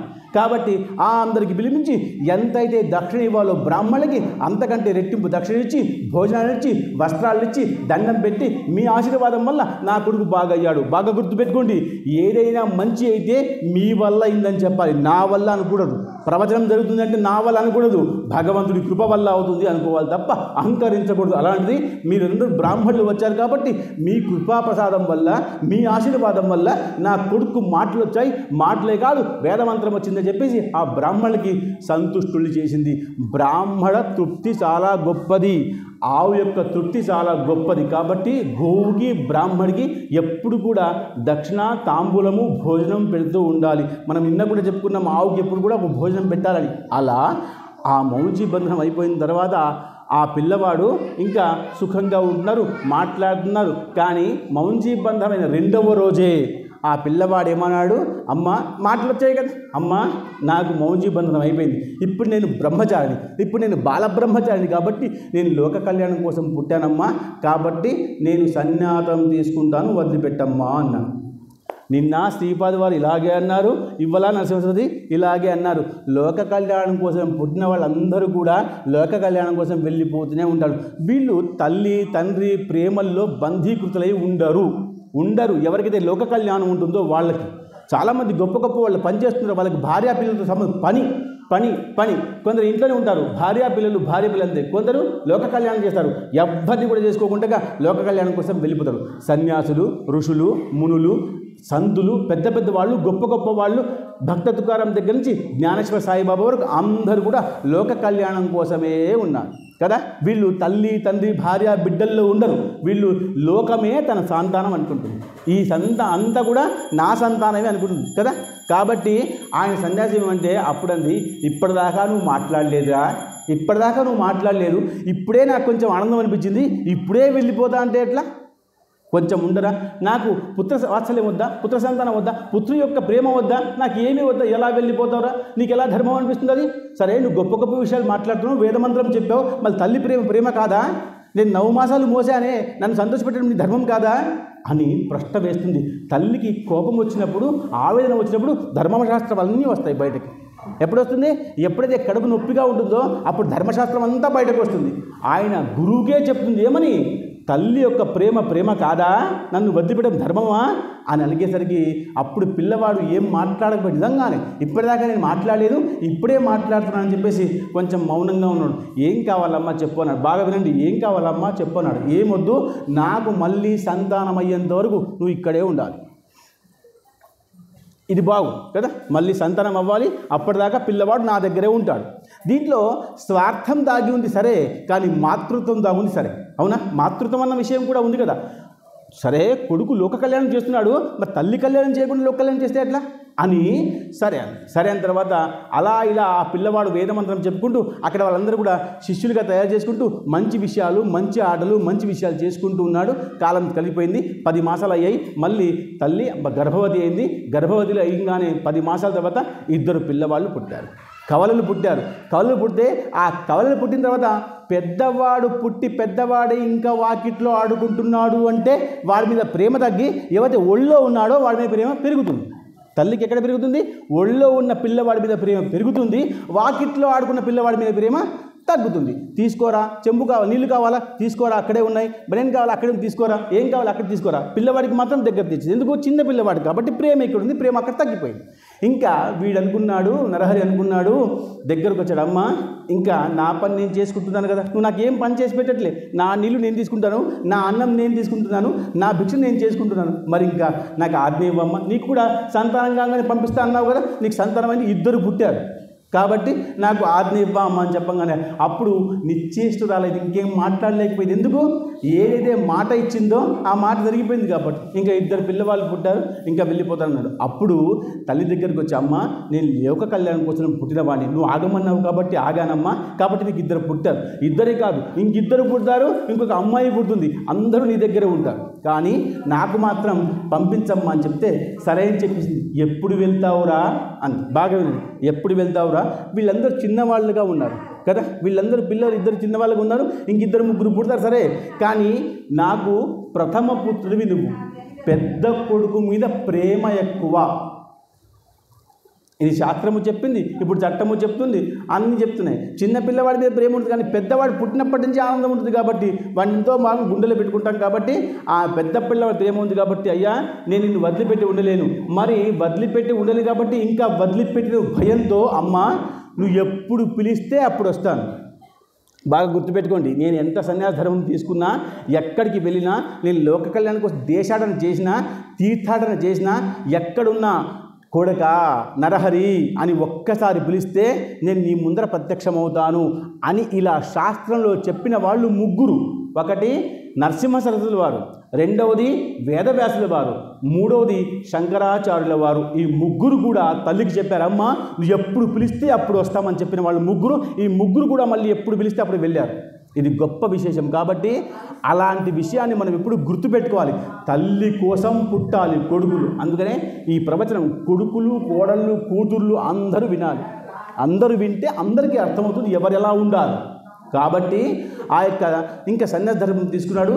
తీసుకొని నేను ఇంకా వెళ్ళిపోతానమ్మా అంటే ఆయనకి ఒక అల్లనేరేడు చెట్టుతో ఒక చిన్న కట్టె ఇచ్చి దానికి పతాకం కట్టి చిన్న కమండలం ఇచ్చి ఇంకా నమస్కారం పెట్టి అందరూ, ఎందుకంటే ఆయన ముట్టుకున్న వస్తువులన్నీ బంగారం అయిపోతున్నాయి, ఆయన స్తన్యానికి ముట్టుకుంటే పాలు వచ్చాయి, వీళ్ళు దైవత్వం ఏదో ఉంది అన్న విషయం గ్రహించి లోక కళ్యాణం చేయరా, నాకు కూడా పిల్లలు పుట్టారు, సంతోషంగా పంపించింది.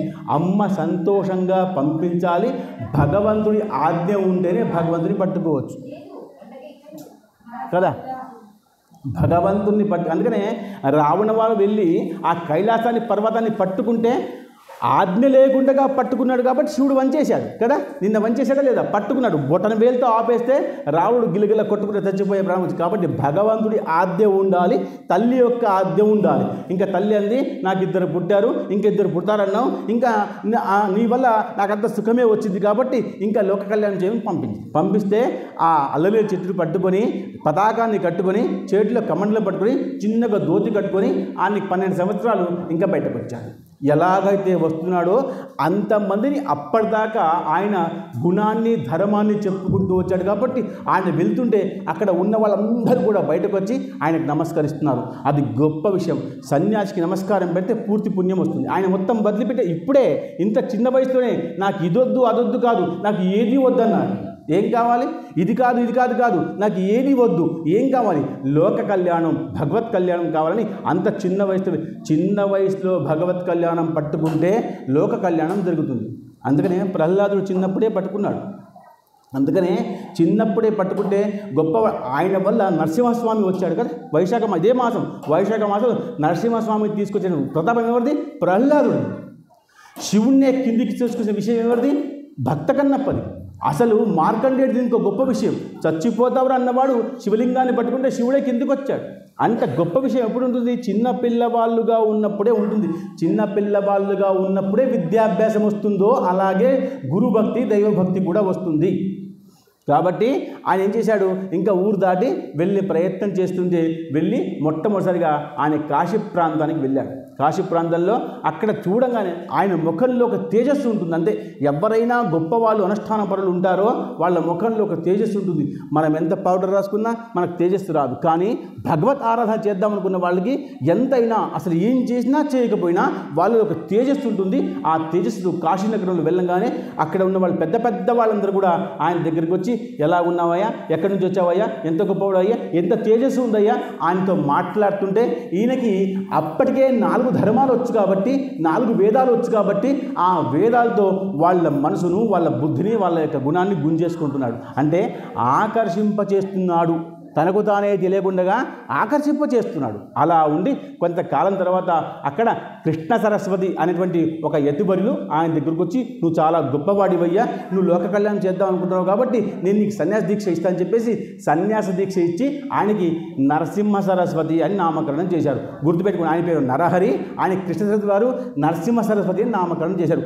సన్యాసి అయిన తర్వాత పేరు మార్చుకుంటారు కాబట్టి ఆయన పేరేమైంది? నరసింహ సరస్వతి. దత్తాత్రేయ స్వాముల యొక్క 3వ అవతారము నరసింహ సరస్వతి వారి యొక్క విషయమే మనకి ఎక్కడుంది? గాణగాపురంలో ఉంది. గురుచరిత్రలో 52 అధ్యాయాల్లో ఎక్కువ అధ్యాయాలు ఈయనయే ఉన్నాయి. మొత్తం చరిత్ర అంతా ఈయన్నే నడిపించాడు. ఈయన కాశీనగరంలో కొంతకాలం ఉండి ఆ తర్వాత అన్నీ తిరుగుతున్నాడు. వీళ్ళు ఒక దగ్గర ఉండరు. ఎందుకంటే ఒక దగ్గర ఉంటే ఒకే దగ్గర న్యాయం జరుగుతుంది. లోకల్లో అన్యాయం. మంచి టీచర్ ఇక్కడ ఉన్నాడా, కొంచెం సేపటి తర్వాత ఈ టీచర్ని అక్కడికి ట్రాన్స్ఫర్ చేస్తాడు. ఎందుకంటే అక్కడ వాళ్ళు కూడా బాగుపడాలి కాబట్టి ఇక్కడ వాళ్ళు బాగుపడితే ఎట్లా, అక్కడ వాళ్ళు కూడా బాగుపడాలి కాబట్టి పంపించేస్తారు. కాబట్టి ఇలా ఈయన తిరుగుతూ ఉన్నాడు. ఎలా తిరుగుతూ ఉన్నాడో అలా లోక కళ్యాణం జరుగుతూ ఉంది. చేస్తాం అందరికీ లోక కళ్యాణం చేయడమే వాళ్ళ పనేమిటి? లోకాన్ని యొక్క కళ్యాణం చేయడం. కాబట్టి ఆ కళ్యాణంలో భాగంగా ఆయన అన్ని ప్రాంతాలు తిరుగుతూ వచ్చి మళ్ళీ కరంజపురానికి వచ్చాడు. మళ్ళీ తల్లి దగ్గరికి వచ్చాడు. తల్లికి వస్తానని చెప్పాడు కదా, మళ్ళీ తల్లి దగ్గరికి వచ్చాడు. పెద్దవాడయ్యాడు. ఏమిట్రా పెద్దవాడైపోయావు అని చెప్పేసి అందరూ సంతోషంగా మాట్లాడుతుంటే ఆయన కూడా ఆ ప్రాంతంలో అప్పటిదాకా అందరినీ శిష్యులు చేసుకోవాలి కాబట్టి ఆ శిష్యులందరికీ కూడా ఉపేంద్ర సరస్వతి, మాధవ సరస్వతి, కృష్ణ సరస్వతి అందరినీ కూడా దగ్గర తీసుకొని అంత లోక కళ్యాణం చేద్దామనే ఉద్దేశంతో ఆయన అక్కడి నుంచి మళ్ళీ ఆజ్ఞ తీసుకొని మళ్ళీ తిరుగుతూ దండకారణ్యానికి వచ్చాడు. దండకారణ్యం అంటే ఈ భాగం అంతా కూడా దండక ఆరణ్యము. దండకారణ్యము చాలా గొప్ప. రామచంద్రుడు గారు కూడా దండకారణ్యంలోకి వచ్చారు చూడండి. అందుకనే ఈ అరణ్య భాగం అప్పట్లో ఈ భాగాలన్నింటినీ కూడా అరణ్యాలుగా పరిగణించేవారు. దండకారణ్యము, నైమిషారణ్యము, బద్రికారణ్యము ఇలా అనేవాళ్ళు. ఇప్పుడు మనం హైదరాబాదు, సికింద్రాబాద్, నిజామాబాద్ అంటున్నాం. కానీ అప్పట్లో ఎలా అనేవాళ్ళు? దండకారణ్యము, బద్రికారణ్యము, నైమిషారణ్యము ఇలా అనేవాళ్ళు. అలా ఈ నరసింహ సరస్వతి ఈ భాగంలోకి వచ్చాడు. అంటే దక్షిణ భాగాల్లో వచ్చి ఎలా వచ్చారంటే గోదావరి ప్రాంతంలో ఉన్నటువంటి అన్ని విషయాలు చూసుకుంటూ వెళ్దామని వచ్చాడు. సన్యాసి అయిపోయాడు కాబట్టి లోక కళ్యాణమే పని కాబట్టి ఇంకా తిరుగుతూ ఉన్నాడు. ఉండి ఆఖరికి ఈ భాగంలోకి వచ్చాడు. మన బాసర ప్రాంతానికి వచ్చాడు. బాసర చాలామంది తెలిసి ఉంటుంది కదా, ఇక్కడ సరస్వతి ఆలయం ఉంది బాసరలో, గోదావరి తీరంలో చాలామంది తెలుసు. ఇక్కడ నుంచి 150 కిలోమీటర్లు కూడా ఉండదు. మీ అందరికీ కూడా మనం అందరం కూడా అదృష్టవంతులం. ఈ భాగంలో నరసింహ సరస్వతి వారు 15 రోజుల దాకా ఉండి అక్కడ మోక్షాన్ని చూపించారు ఒక్కొక్కళ్ళకి. కాబట్టి నరసింహ సరస్వతి యొక్క 14వ అధ్యాయం గొప్ప అధ్యాయం ఇక్కడే జరిగింది. అక్కడ బాసర బ్రహ్మేశ్వరంలోనే జరిగింది. కాబట్టి బాసర బ్రహ్మేశ్వరం గొప్ప ప్రాంతము. దత్త భక్తులకు అందరికి కూడా, సాయి భక్తులందరికీ కూడా అది గొప్ప ప్రాంతం. కాబట్టి ఆ ప్రాంతంలో వచ్చారు. అక్కడ ఎప్పుడైతే గోదావరి ప్రాంతంలో కూర్చుని ఉన్నారో, కూర్చుని ఉంటే అక్కడ ఒక బ్రాహ్మడు కడుపు నొప్పి బాధతో బాగా బాధపడుతుంటూ, ఇంకా నేను భోజనం చేస్తేనే నాకు మృత్యు వస్తుంది. మృత్యు అంటే నొప్పి. ఆ నొప్పి ఎంత ఉందంటే ఇంకా చనిపోతే బాగుండు, ఈ నొప్పి సహించిన దానికంటే కూడా చనిపోవడమే మంచిది అని నిర్ణయం తీసుకొని ఒక పెద్ద బండరాయిని కట్టుకొని గోదావరి దిక్కు వెళ్తుంటే బాగా గుర్తుపెట్టుకోండి, ఎవరికైతే సమస్య ఉంటుందో ఆ సమస్యను కనిపెట్టి సమస్య పరిష్కారం చేసేవాడే గురువు.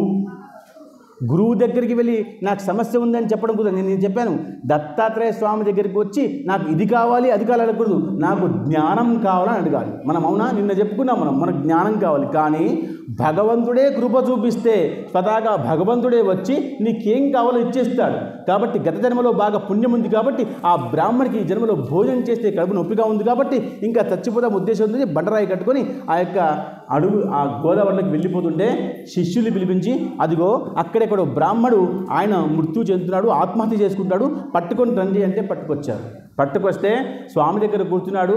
నేను ఇంకా బ్రతకదలుచుకోలేదు, నేను భోజనం చేస్తే నా కడుపు నొప్పిగా ఉంటుంది, నేను ఈ రోజు భోజనం చేయకుండా ఉండాలి కాబట్టి నేను చచ్చిపోతాను, నన్ను వదిలిపెట్టమంటే అప్పుడు స్వామి వారు అన్నారు, నీకు కడుపు నొప్పి తగ్గించే మంచి ఉపాయం చెప్తాను. నీకు భోజనం చేస్తే నొప్పి వస్తుంది కదా, కాబట్టి నీకు భోజనం చేపిస్తాను, శాశ్వతంగా కడుపు నొప్పి కూడా తగ్గిస్తాను, కాబట్టి ఓపికగా ఉండమన్నారు. ఆయన అన్నాడు, నీకు నాకు పరిచయం లేదు కదా, అప్పుడే వచ్చావు, నీకు నాకు పరిచయం లేదు కాబట్టి నాకు నమ్మకం లేదన్నాడు. నమ్మకం లేకపోవడం ఒక ఎత్తు అయితే నమ్మకం కల్పించడం గురువు యొక్క కృప. కాబట్టి గురువు తలుచుకుంటే ఎవరైనా ఏమైనా చేస్తాడు. గురువు తలుచుకోలేదా నువ్వు ఎంత ఆరాధన చేసినా ఏం చేయదు.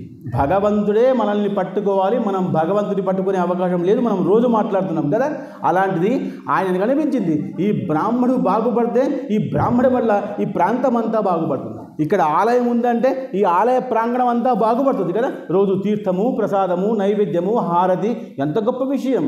కాబట్టి ఇదంతా పవిత్రమైన మాటలు మన దినమంతా వినపడతాయి. కాబట్టి ఒక ఆలయం బాగుపడాలి, అలా ఒక బ్రాహ్మడు బాగుపడాలని ఆ బ్రాహ్మణి పిలిపించి నీకు మంచి ఉపాయం చెప్తాను ఉండమంటే, అప్పుడే అక్కడే ఉన్నటువంటి ఆ ప్రాంతంలో యవన రాజు, అంటే అక్కడ రాజు ఉండేవాడు, అప్పుడు రాజులా రాక కాబట్టి ఒక ముస్లిం రాజు అక్కడ ఉండేవాడు యవనుడు. ఆయన దగ్గర ఒక సాయం దేవుడు అనేటువంటి వ్యక్తి పనిచేసేవాడు. ఆయన కడగంచి గ్రామానికి చెందినవాడు. గానగాపురం దగ్గర ఉంటుంది ప్రాంతం, ఇప్పుడు కూడా ఉంది. అక్కడ కడగంచిలో ఉండేటువంటి ఈ సాయం దేవుల వారు అక్కడికి వచ్చారు. వస్తే ఆ గురువుల గారు ఈయన పిలిపించి, ఇదిగో ఈ బ్రాహ్మడికి భోజనం పెట్టవయ్యా అన్నారు. మీరు బాగా గుర్తుపెట్టుకోండి, ఇద్దరు ఒకే ఊరు వాళ్ళు కాబట్టి ఆయన ఏమన్నాడు, ఈ బ్రాహ్మడికి భోజనం చేస్తే కడుపు నొప్పి వస్తుంది, నేను భోజనం పెడితే కడుపు నొప్పి చచ్చిపోతే బ్రహ్మహత్య పాతకం నాకు వస్తుంది స్వామి కదా, బ్రహ్మహత్య పథకం నాకు వస్తుంది. కాబట్టి సాయంత్రం వారు ఏమన్నారు, నేను వీనికి భోజనం పెట్టను అన్నారు. పెట్టను అంటే అప్పుడు గురువుగారు అన్నారు, నా మీద విశ్వాసం ఉండి ఒక పని చేయవయ్యా, నేను గంగా తీరంలో ప్రాంతంలో అన్ని క్షేత్రాలు తిరుక్కుంటూ వస్తున్నాడు, నీకు నాకు పరిచయం లేదు సరే, కానీ ఒక్కసారి నేను చెప్పిన మాట చేసి చూడు, చూస్తే నీకు ఎప్పుడైనా ఒక మాట చేసి చూస్తే అర్థమవుతుంది కదా. సాయిబాబా ఆలయంలో వేప చెట్టు ఆకులు తీయగా ఉంటాయి అంటే నువ్వు తిని చూస్తే అర్థమవుతుంది. వేప చెట్టు ఆకులు తీయగా ఉంటాయా, తీయగా నీ ఇక్కడ కూర్చుని దగ్గర అనుకుంటే ఎట్లా సోఫాలో కూర్చుండి అక్కడికి వెళ్ళు, వెతుకు, తీసుకో, తిను. అక్కడ తిననివ్వరు, దగ్గరికి రానివ్వరు. ఎందుకు, అప్పుడు తినేవాళ్ళు, ఇప్పుడు ఏది చేసినా దాన్ని నష్టం చేస్తున్నారని కట్టి పెట్టేస్తున్నారు. నీకు ఒక్కసారి ఆకు దొరికితే అర్థమవుతుంది. భగవంతుడి పాదము, భగవంతుడి అనుష్ఠానము, భగవంతుడి కృప నీకు రుచి అర్థమైతే కదా అర్థమయ్యేది. అప్పటిదాకా నీకు ఎట్లా అర్థమవుతుంది, దాన్ని రుచించాలి. కాబట్టి ఒక్కసారి నా మాట విని సాయందేవుడు చెప్తే ఆ సాయందేవుడు ఆ బ్రాహ్మణ్ణి మీరు కూడా రండి మా ఇంటికని గురువు గారితో సహా, అంటే నరసింహ సరస్వతితో సహా అందరూ కూడా ఆయన ఇంటికి వెళ్ళి భోజనం చేశారు. భోజనం చేసిన తర్వాత ఆయన కడుపు నొప్పి కాదు కదా, ఎంతో ఆనందం అనిపిస్తుంది. ఇప్పటిదాకా భోజనం చేస్తే కడుపులో బాగా నొప్పిగా ఉండి ఎంతో బాధపడేటువంటి ఆ యొక్క బ్రాహ్మడు చాలా సంతోషిస్తున్నాడు. సంతోషించి, గురువుగారు మీ వల్ల నాకు లాభం జరిగింది కాబట్టి ఇక్కడి నుంచి మీ సేవలో ఉంటానని చెప్తే అక్కడ బాసల్లో ఆ వంశీయులు ఇప్పటిదాకా కూడా ఇంకా సేవ చేస్తూనే ఉన్నారు. అది గొప్ప విషయం. కాబట్టి ఆ తర్వాత నరసింహ సరస్వతి అందరికీ భోజనం చేసిన తర్వాత ఆ యొక్క సాయంత్రుడు అన్నాడు, స్వామి నాకు కూడా ఒక చిన్న సమస్య ఉంది. ఈ సమస్య తీరిపోయింది, నాకు కనబడింది కదా, ఈయనకి తీరిపోయింది అంటే నాకు ఒక ఆశ వస్తుంది, అవునా కదా, నాకు ఒక ఆశ వస్తుంది. కాబట్టి ఈయన అన్నాడు, నాకు కూడా ఒక సమస్య ఉంది, చిన్న సమస్య పరిష్కరించి ఏం కావాలన్నారు. ఎందుకంటే నా మాట విని నా విశ్వాసం మీద బ్రాహ్మడు చచ్చిపోయినా బ్రహ్మహత్య పాతకం వస్తుంది తెలుసుకున్నా కూడా భయపడి నా మాట విని నన్ను గౌరవించి ఆ బ్రాహ్మడికి భోజనం పెట్టావు కాబట్టి నువ్వు నా వాడికి ఏం కావాలి చెప్పమన్నాడు. గురువు గారి కృప ఎలా ఉంటుంది, ఏం కావాలి చెప్పమన్నాడు. అప్పుడు ఆయన అన్నాడు, నేను ఇక్కడ యవనరాజు దగ్గర పనిచేస్తాను, నేను ఒక ఉద్యోగిని, కానీ ఆయనకి ముస్లిం వాడు, అంటే వేరే జాతికి చెందినవాడు. కాబట్టి ఈయన ప్రతి సంవత్సరం ఒక బ్రాహ్మణ్ణి చంపేస్తాడు. ఈయన యవనుడు, ప్రతి సంవత్సరం ఒక బ్రాహ్మణ్ణి చంపేస్తారు. ఈరోజు నన్ను చంపేస్తాడు. ఇంకా నా సమయం వచ్చింది, ఈసారి నేను వెళ్ళిపోవాల్సిందే, ఆయన ఖడ్గానికి బలవ్వాల్సిందే. కాబట్టి నేను రేపు వెళ్ళిపోవాలి. నా పిల్లలు, నా సంసారం అంతా కూడా రోడ్డు మీద వస్తారు. స్వామి, నాకు మీ మీద కృప ఉంది, మీ మీద నమ్మకం, భక్తి విషయం ఉంది కాబట్టి అనిపించింది. కాబట్టి ఇప్పుడు బ్రాహ్మడు ఉద్ధరింపబడ్డాడు కాబట్టి మీ మీద విశ్వాసం వచ్చింది కాబట్టి మీరు నాకు కృప చూపించింది స్వామి అంటే, సరే అన్నాడు. నువ్వు భయపడకు, నువ్వు ఇప్పుడు యవన రాజు దగ్గరికి వెళ్ళు, నీకు మృత్యువు కాదు కదా, ఆయన సన్మానించి పంపిస్తాడు పొమ్మన్నాడు. అది గురువు గారి యొక్క మాట అలా ఉంటుంది. ఈయన అతి ధైర్యంగా, అతి విశ్వాసంతో, నమ్మకంతో, పరమాత్ముడి మీద నమ్మకం ఉండాలి. అలాంటి నమ్మకంతో ఈయన యవన రాజు దగ్గరికి వెళ్ళంగానే యవన రాజు బాగా భయపడిపోయి ఆయనకి ఏం చేయాలో అర్థం కాక ఆయన చూడకుండగానే లోపలికి వెళ్ళిపోయాడు. ఆ ఏ వేదనైతే బ్రాహ్మడికి వచ్చావో అంతకంటే గొప్ప వేదన, శరీరం అంతా మంట అగ్గి మారిపోయింది. అలా చేస్తే భయపడిపోయి కొంచెం సేపటితో బయటకు వచ్చేసి, అయ్యో సాయందేవ్కి ఇలా పిలిపించడం వల్ల, ఆయనకి మృత్యు చేయడం వల్ల ఇలా వచ్చిందేమో, సాయందేవా ఎందుకు వచ్చావా ఇక్కడికి, నేను రమ్మన్నాను నీకు అన్నాడు. అనగానే సాయందేవుడికి ఆశ్చర్యం అనిపించింది, ఏమిడయ్యా నన్ను చంపేయాలి కదా, ఈయన చంపేస్తాడు కదా, ప్రతి సంవత్సరం ఒక చంపేస్తాడు, ఇప్పుడు నన్ను చంపాలి కదా, చంపకుండా నాకు ఇంత బాగా మాట్లాడుతున్నా అంటే ఇదంతా గురుకృపే, నాకు అసలు చంపేయాల్సింది, చంపకుండా ఉన్నాడు కాబట్టి అసలు నేను చావకుండా ఉన్నాను, ఈయన కృప మీద ఉన్నాను అంటే ఎంత గొప్ప విషయం, గురువుగారి యొక్క కృప ఎంత గొప్పగా ఉంటుంది అని ఆశ్చర్యంగా, ఆనందంగా అసలు గంతులెత్తుకుంటూ ఆయనకి నమస్కారం పెట్టి వెళ్తూ ఉంటే ఆ రాజన్నాడు, కొంచెం సేపు ఆగు, నేను నీకు రమ్మని చెప్పింది బ్రాహ్మణుడు కాబట్టి ఇదిగో బహుమానం అని కొంచెం బట్టలు, వస్త్రాలు, మంచి బహుమానం ఇచ్చి పంపించాడు. ఏదైతే గురువు గారు చెప్పారో అదే జరిగింది. ఆ బహుమానం అంతా తీసుకొని పరిగెత్తుకుంటే గోదావరి తీరంలో ఆ యొక్క నరసింహ నమస్కారం పెట్టి, అయ్యా మీరు చెప్పినట్టుగానే జరిగింది, నాకు ఇవాళ ప్రాణం పోవాల్సింది, కానీ ఆ యొక్క గురువు మీ కృప వల్ల ఆ రాజుగారు నన్ను సంతోషించి బహుమానంతో పాటు బట్టలు కూడా ఇచ్చాడు.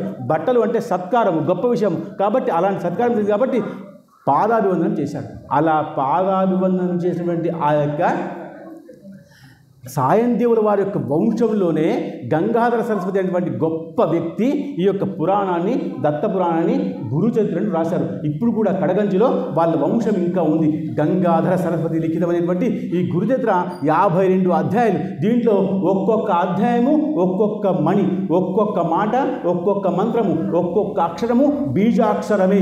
ఒక్కొక్క మాట పట్టుకుంటే అంత పుణ్యం వచ్చే అవకాశం ఉంది. కాబట్టి గురుచరిత్ర ఇంట్లో ఉంటే చాలా అంత పుణ్యం వస్తుందట. కాబట్టి గురుచరిత్ర, భగవద్గీత ఎలా పెట్టుకుంటామో గురుచరిత్ర అలా పెట్టుకుంటే అంతే పుణ్యం వస్తుందని స్వతహాగా దత్తుల వారు చెప్పారు. కాబట్టి ఆ సాయంత్రుల వారి యొక్క విషయం వల్ల, ఆ బ్రాహ్మడి వల్ల అదంతా కూడా మేరుమణిలాగా మారిపోయింది. అంటే శిఖరం లాంటిది. ఈ 14వ అధ్యాయం, 15వ అధ్యాయం శిఖరం లాంటిది అని చెప్పడం. ఎందుకంటే మొత్తం 52 అధ్యాయంలో గొప్ప అధ్యాయం ఏంటి?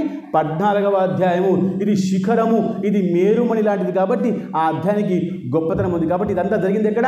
మనకు బాగా దగ్గర ఉన్న బాసర బ్రహ్మేశ్వర జరిగింది. కాబట్టి మనం చాలా పునీతులము. కాబట్టి అలా పుణ్యమైనటువంటి విషయాన్ని మనం తెలుసుకొని చదువుకుంటూ ఉంటే చాలా గొప్ప పుణ్యం వస్తుంది. ఈ జన్మ కృతార్థమైపోయి వచ్చే జన్మ ఇంకా గొప్పగా ఉంటుందని శాస్త్రం చెప్తుంది. కాబట్టి ఇక్కడి నుంచి ఆ నరసింహస్వామి మళ్ళీ కాశీ ప్రాంతానికి మళ్ళీ వెళ్ళిపోయాడు. ఆ కార్యక్రమం ఎలాగైతే ఆయన వెళ్తున్నాడో అలాగలాగా ఆ యొక్క పుణ్యాన్ని, గురుబలాన్ని ఇచ్చుకుంటూ పోతున్నాడు. కాబట్టి నరసింహస్వామి గొప్పవాళ్ళు అయ్యారు. అలా గొప్పగా ఉన్నటువంటి విషయాన్ని మనం ఈరోజు తెలుసుకుని, ఎంత చెప్పుకున్నా గురువు గురించి ఇంతే. సూర్య భగవానుడి గురించి ఎంత చెప్పుకుందాం అంతే, సముద్రం నీళ్ళు ఎంత అనేది గొప్పే. అలా గురువు గురించి ఎంత చెప్పుకున్నా మనకు సమయం సరిపోదు. కాబట్టి ఈరోజు కూడా సమయం అయిపోయింది. కాబట్టి సమయం చాలా గొప్పది. కాబట్టి సమయాన్ని దృష్టిలో పెట్టుకోవాలి.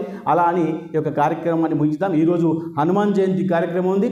హనుమాన్ జయంతి అక్కడ మేము వస్తుంటే చాలామంది చేస్తున్నారు కాబట్టి నేను చెప్పుకుంటూ వస్తున్నాను. ఈరోజు మనకు బండి చాలాసార్లు ఆగిపోయింది మాది, ఎందుకంటే అక్కడ అంతా జనాలు ఉన్నారు స్వామి యొక్క సేవలో. హనుమాన్ జయంతి ఉంది. మొన్న మనం హనుమాన్ జయంతి పూర్ణిమ రోజు చేసాం, ఈరోజు చేస్తున్నాం. కానీ పరాశర సంహిత ప్రకారంగా కలియుగంలో భూలోకంలో ఈరోజు వైశాఖ బహుళ దశమి రోజు ఉత్తరాభాద్ర నక్షత్రంలో ఆ యొక్క ఆంజనేయ స్వామి పుట్టాడని ప్రవచనం ఉంది, చరణం ఉంది, విషయం ఉంది. ఎవరు చెప్పారు? పరాశరుల వారు పరాశర సంహితలో చెప్పారు. కాబట్టి అది మనం ప్రమాణంగా తీసుకొని ఈరోజు మనం హనుమత్ జయంతి చేయాలి, దీంట్లో అనుమానము లేదు. కాబట్టి అలా గొప్ప రోజు గొప్ప విషయాన్ని గురువారం రోజు మనం ఆ యొక్క షిరిడి సాయి ఆలయంలో ఇంత గొప్ప విషయాన్ని మనం 3 రోజుల పాటు చెప్పుకున్నాం. కాబట్టి మనమందరం కూడా పుణితమే. మీరు వైశాఖ మాసంలో ఉన్నారు కాబట్టి వైశాఖ పుణ్యము, వైశాఖ మహత్య పుణ్యము, గంగా స్నాన పుణ్యము, తర్వాత అన్ని తీర్థాల్లో పుణ్యం చేసినటువంటి స్నానం చేసే పుణ్యము మీకు అందరికీ వచ్చింది. నేను ప్రమాణంగా చెప్తున్నాను. ఎందుకంటే స్నానం చేసి వస్తే పుణ్యం వస్తుంది ఎలా విశ్వసిస్తున్నారో పురాణం విన్న తర్వాత అంతే విశ్వాసంతో ఉంటే ఖచ్చితంగా పుణ్యం వస్తుంది. పుణ్యం రావడం అంటే గంగా స్నానం చేసి రాగానే మనకు లాభం కనబడుతుందా? అప్పుడే ఏమైనా విషయం కనబడుతుందా? కనబడదు కదా. మెల్లగా మెల్లగా అనుభవంలో కనబడుతుంది. నేను మొన్న అక్కడ ప్రయాగరాజ్కి వెళ్ళి వచ్చాను, స్నానం చేసి వచ్చాను, పుణ్యం వచ్చింది మనం అనుకుంటున్నామా లేదా? అలాగే షిరిడి సాయి ఆలయంలో నేను ప్రవచనం ఉన్నాను, గురువు గురించి విన్నాను, నాకు కూడా పుణ్యం వచ్చింది. మనం అనుకుంటూ అనుకుంటూ అనుకుంటూ అనుకుంటూ ఉంటే పుణ్యం వచ్చేస్తుంది. పుణ్యము అంటే ఆనందము, సచ్చిదానంద స్వరూపము, ఆనందం రావాలి. మనం ఏమంటారు రోజు? సచ్చిదానంద సద్గురు సాయినాథ్ మహారాజ్. ఏమిటి సచ్చిదానంద సద్గురు అంటే ఏమిటి? ఎంతోమంది మనం అంటుంటాం. కాబట్టి విషయం తెలుసుకోవడం చాలా గొప్పది. సత్ అంటే నిత్యము తేజము ఉన్నటువంటి వాడు ఎప్పుడూ ఆనందంగా ఉంటాడు. సత్. చిత్ అంటే ఏమిటి? మళ్ళా జ్ఞానము. సత్ చిత్ ఆనందం అంటే ఊర్జతో ఉండి, శక్తితో ఉండి, జ్ఞానంతో ఉండి, ఆనందంగా ఉండేవాడు కాబట్టి గురువు. సచ్చిదానంద స్వరూపుడు సాయినాథుడు. అలా చెప్పుకుంటే ఒక్కొక్క శబ్దంలో అర్థం తీసుకుంటేనే మనకు పుణ్యం వస్తుంది, లేకపోతే రాదు. చాలామంది హారతి పాడుతున్నారు, మనకి హారతికి అర్థం తెలియదు. మనం తెలుసుకునే ప్రయత్నం చేయాలి. మళ్ళీ ఎప్పుడైనా కలిసినప్పుడు మనం హారతి యొక్క విషయాన్ని, గురుచరిత్రని, అమ్మ చెప్పినట్టుగా 52 అధ్యాయాన్ని వినే ప్రయత్నం మళ్ళీ చేద్దాం. యత్ర యోగేశ్వర కృష్ణో యత్ర పార్థో ధనుర్ధర తత్ర శ్రీ విజయభూతి ధ్వాణీంద్రమతి మమ. ఓం శాంతి శాంతి శాంతి. స్వస్తి.